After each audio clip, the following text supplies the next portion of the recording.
Hello friends, ओम नमः शिवाय। तो हमारा नेक्स्ट क्वेश्चन है वाई एसिटिक एसिड और कार्बोक्सिलिक एसिड बोल लो, ठीक है, क्योंकि एसिटिक एसिड क्या है, कार्बोक्सिलिक एसिड ही है, ठीक है।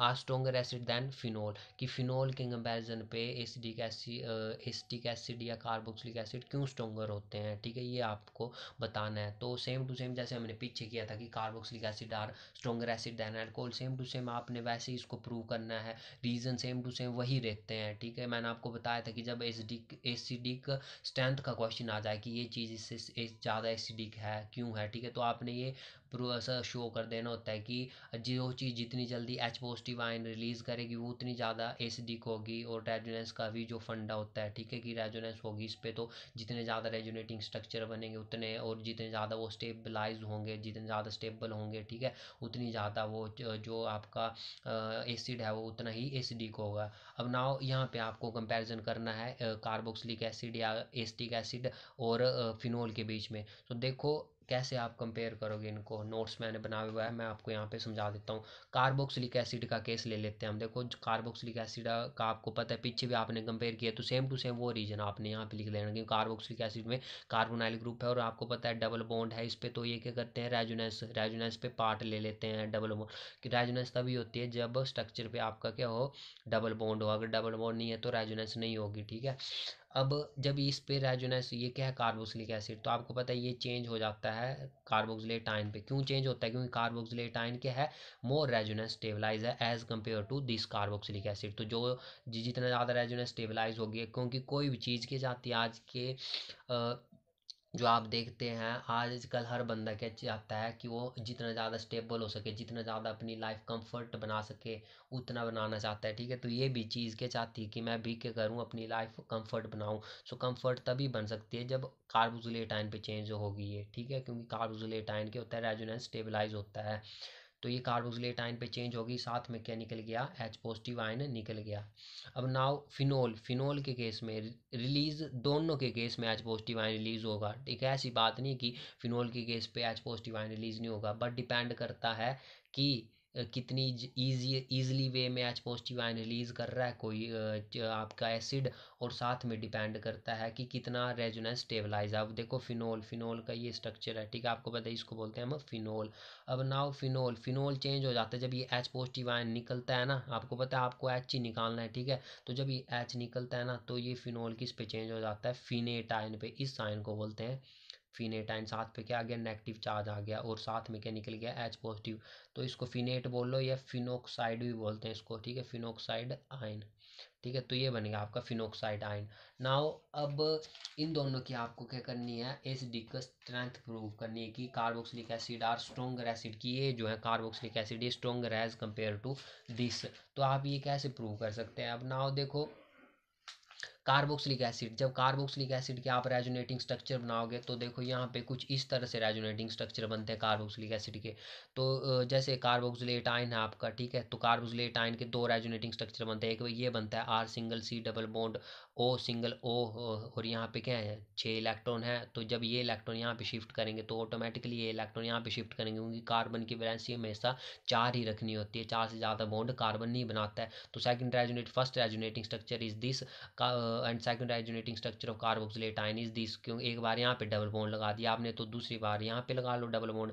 तो मैंने यहाँ पे लगा लिया डबल बॉन्ड, और यहाँ पे कितने इलेक्ट्रॉन आ गए, फिर जब ये 2 इलेक्ट्रॉन यहाँ पे शिफ्ट हो गए तो बचे कितने, 1 2 3 4। तो देखो 1 2 3 4 लगाए मैंने, और सेम टू सेम जो उल्टा है इसको सिर्फ यहाँ पे लिख देना आपने, 1 2 3 4 5 6, और यहाँ पे नेगेटिव। तो रेजोनेंस हाइब्रिड क्या बन गया इसका, ठीक है। तो ये बन गया आर सिंगल सी, और यहाँ पे dotted dotted dotted line and separation of negative charge. ये आपको मैं बता चुका हूँ कि यहाँ पे क्या होगी, देखो इस स्ट्रक्चर पे यहाँ पे नेगेटिव चार्ज आया, इस स्ट्रक्चर पे यहाँ पे नेगेटिव चार्ज आया, तो दोनों ऑक्सीजन पे क्या हुआ, सेपरेशन होगी नेगेटिव चार्ज की। So these two structure are more resonance stabilize, both contributing, देखो लाइन लिखी हुई है यहाँ पे कि बोथ कंट्रीब्यूटिंग टुवर्ड रेजोनेंस, की ये दोनों जो रेजोनेटिंग स्ट्रक्चर बने ये क्या करेंगे, रेजोनेंस को कंट्रीब्यूट करेंगे टुवर्ड रेजोनेंस। बट फिनोल के केस में भी रेजोनेंस होगी, ठीक है, क्योंकि फिनोल के पास भी क्या है, आपके पास जो रिंग के इलेक्ट्रॉन है, ठीक है, डबल बॉन्ड है फिनोल पे भी, ठीक है।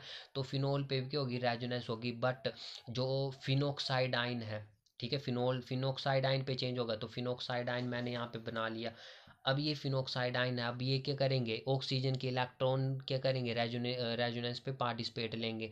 ठीक है, जब ये रेजोनेंस होगी ना यहाँ पे, तो ये होना क्या चाहिए था कि ये जो इलेक्ट्रॉन चाहिए थे ना, ये पूरी रिंग पे अगर रोटेट करते ना सिर्फ ये ऑक्सीजन के इलेक्ट्रॉन, तो इसके कितने रेजोनेटिंग स्ट्रक्चर बन जाने थे, 1 2 3 4 5, 5 रेजोनेटिंग स्ट्रक्चर बन जाने थे।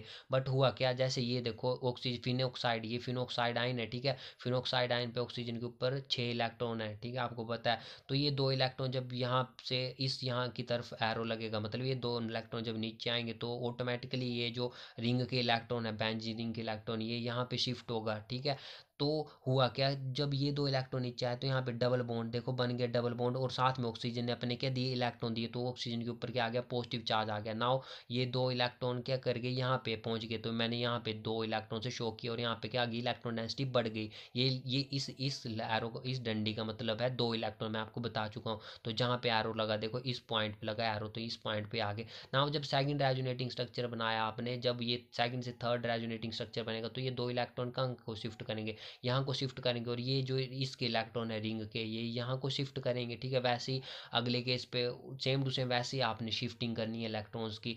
नाउ अब आप यहाँ पे क्या देख रहे हैं कि ये जो ऑक्सीजन के इलेक्ट्रॉन है ना, ये जब यहाँ पे आए तो यहाँ पे इसने डबल बॉन्ड बना दिया इस केस पे, और जब सेकंड पे ये जो दूसरा वाला एरो लगा, ठीक है, दूसरा वाला ये जो एरो लगा, इसमें कौन से इलेक्ट्रॉन गए, इस पे जो है रिंग के इलेक्ट्रॉन गए। होना क्या चाहिए था कि इसके इलेक्ट्रॉन जाने चाहिए थे, तभी ये सारे के सारे जो है रेजोनेटिंग स्ट्रक्चर जो है रेजोनेंस को कंट्रीब्यूट करना था इन्होंने। बट हुआ क्या कि इसके जो इलेक्ट्रॉन थे ये यहीं पे रुक गए, यहीं पे चौक हो गए, क्योंकि यहाँ पे इसने डबल बॉन्ड बना लिया। उसके बाद तो हम रिंग के इलेक्ट्रॉन्स को ले गए आगे को, देखो यहाँ पे ये इलेक्ट्रॉन गए आगे को। सो इट मीन्स ये दो जो रेजोनेटिंग स्ट्रक्चर होंगे ना सिर्फ फिनोक्साइड आयन के, यही कंट्रीब्यूट करेंगे रेजोनेंस को। बाकी ये जो बाकी के स्ट्रक्चर है बनेंगे तो सारे स्ट्रक्चर, ठीक है, क्योंकि रेजोनेंस होगी रिंग पे, बट होनी चाहिए थी इनके इलेक्ट्रॉन की वजह से होती ना अगर पूरे रिंग पे रेजोनेंस, तो ये जो है कंट्रीब्यूट करते रेजोनेंस को सभी की सभी। बट हुआ क्या कि फिर रिंग के इलेक्ट्रॉन लग पड़े रोटेट करने इस स्ट्रक्चर के बाद। ठीक है, जब ये वाला स्ट्रक्चर पहुंचा तो रिंग के इलेक्ट्रॉन जो है आपस पे क्या कर रहे हैं, रोटेट कर रहे हैं। सो these two structure is only contributing toward resonance. ठीक है, तो क्या ये दो स्ट्रक्चर अगर रेजोनेंस के कंट्रीब्यूट करेंगे, और ये क्या है, लेस रेजोनेंस स्टेबलाइज है as compare to carboxylate ion. That's why जो आपका कार्बोक्सिलेट आयन है दैट इज मोर रेजोनेंस जो stabilize, and more resonance stabilize होगा तो उतना ही ज़्यादा वो एसिडिक होगा। That's why carboxylic acid are more acidic, क्योंकि कार्बोक्सिलिक एसिड में सिंपली आपको पता होना चाहिए कि कार्बोक्सिलिक एसिड जो होता है वो कार्बोक्सिलेट आयन पे चेंज हो जाता है, and carboxylate ion resonance stabilize होता है। क्यों होता है रेजोनेंस स्टेबलाइज, क्योंकि वहाँ पे क्या होती है, सेपरेशन ऑफ चार्जेस होता है, ऑक्सीजन के ऊपर, दोनों ऑक्सीजन के ऊपर क्या होते हैं, नेगेटिव चार्ज होते हैं। बट यहाँ पे जब फिनोक्साइड आयन के आप स्ट्रक्चर किए, तो यहाँ पे जो है आपके पास सिर्फ दो ही स्ट्रक्चर कंट्रीब्यूट किए, और ये स्ट्रक्चर क्या है, लेस रेजोनेंस स्टेबलाइज हैं। ठीक है, लेस रेजोनेंस स्टेबलाइज होंगे तो ऑटोमेटिकली फिनोल क्या होगा आपका, जो है कम एसिडिक होगा। ठीक है, तो that's why carboxylic acid are stronger acid than phenol. So आपका जो मैंने यहाँ पे नोट्स लिखा है, जो मैंने आपको समझाया वही मैंने लिखा हुआ है, तो आप इसको एक बार जो है इसका स्क्रीनशॉट लेके लिख लें। ठीक है, देन आफ्टर आपका पूरे पूरा क्वेश्चन ये कंप्लीट हो गया।